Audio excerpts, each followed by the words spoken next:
Hi, my name is Andrea Quigley, and this is my final PowerPoint presentation for juvenile delinquency.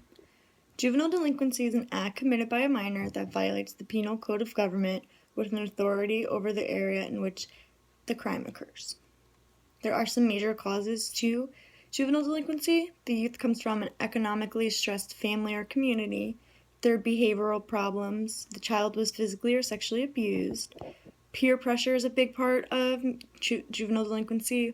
Lower class families as well, and high risk families. Public school systems are really relative to help prevent juvenile delinquency.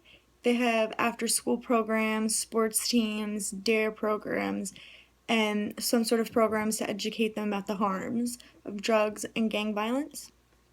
There are some problem areas.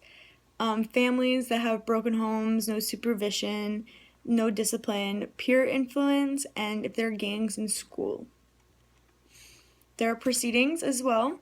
There's an intake officer that decides if the child should remain in the community or get placed in detention.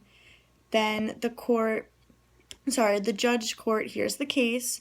And then there's a deposition hearing that takes place as well, and then that is decided if the juvenile should be placed on probation or sent to a type of youth corrections facility, or if they're going to be privately administered some sort of day treatment program. There are advantages and disadvantages to being incarcerated. An advantage would be that they learn their lesson and straighten out their life. It gives them time to set goals for themselves, and there's also rehabilitation programs for when they get out. And if they were a danger to themselves or others, it's a good idea to have them locked up. There are some disadvantages. Being incarcerated does not help with somebody's mental health. A lot of facilities don't offer in incarceration mental health treatment.